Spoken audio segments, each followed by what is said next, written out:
I'm Takahiro Miyao, and I'd like to talk about the Japanese popular music, successes and failures. Do you like Japanese popular music? If you are Japanese, your answer is probably yes. But if you're not a Japanese, then you might likely say no, or I don't know, or not familiar with Japanese popular music.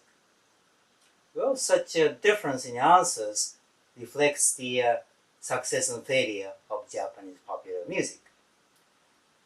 In other words, it is, or at least was, a big success within Japan, but a miserable failure outside of Japan.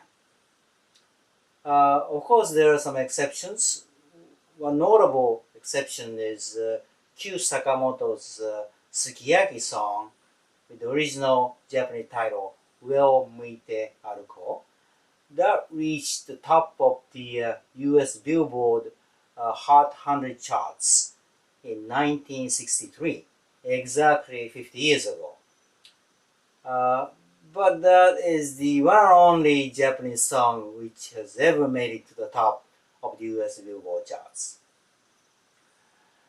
In any case, domestically, Japanese popular music is considered to be a big success if you include all kinds of popular music from traditional popular songs for older generations to contemporary J-pop music for youngsters. The success is due to the fact that the music suppliers, producers, and the musicians alike understand what the listeners really want. What they really want is not just to listen to the music per se, but to engage themselves in a more emotional and holistic experience with the music. For example, lyrics, the words, carry a lot of weight to appeal to the emotions of listeners in Japan. And in fact, all CDs published in Japan come with the copies of lyrics for listeners to make sure of the words they hear for full satisfaction. Also, it is common among young people to go to fan club meetings for the favorite singers to shake hands and get signatures, etc. Of course, the singing their favorite songs in karaoke themselves is part of this holistic experience. In any case, those business strategies worked and were quite successful. And actually, the annual sales of CDs and DVDs of Japanese pop culture music amounted to $3 to $4 billion in the 80s, 90s, and actually in the early 2000s. That amount is almost the same as the annual sales of manga books and magazines. That huge success backfired, however, and led to failures, at least on two fronts. One failing area is the overseas sales of Japanese popular music, including CDs and the live concerts. That accounts for only a tiny fraction of total sales, or less than 1% of total sales, and 99% is in Japan. And another area of failure is its adaptation to the digital and networking age. Although contemporary J-pop music has been partially successful as downloadable content in the form of ringtones for Keitai phones. It has failed to attract the listeners in a real networking form. And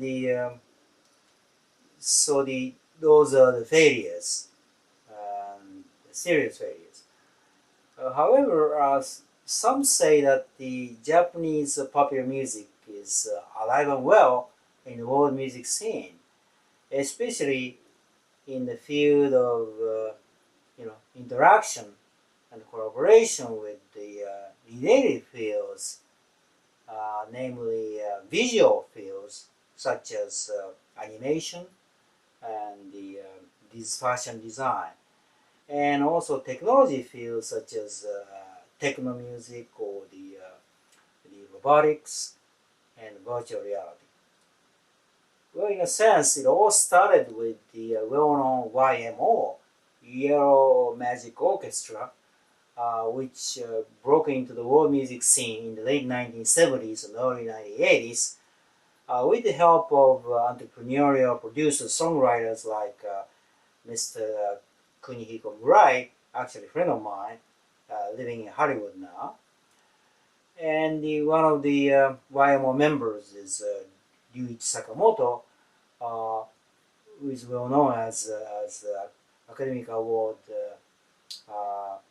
songwriter, musician for the music in the film Last Emperor in 1987.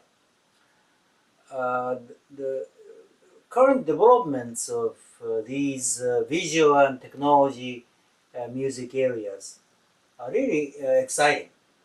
First, the Japanese visual-kei rock bands are attracting a lot of attention in the world music scene because they're so visual, colorful, and fashionable.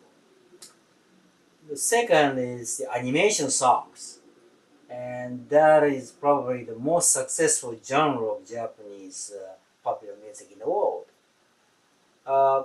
Probably the most exciting of all is the Hatsune Miku.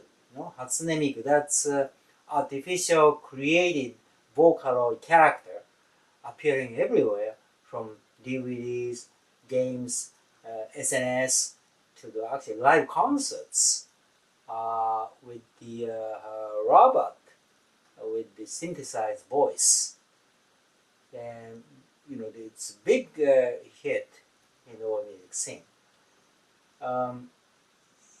These interactive areas are very promising for the future development of Japanese popular music.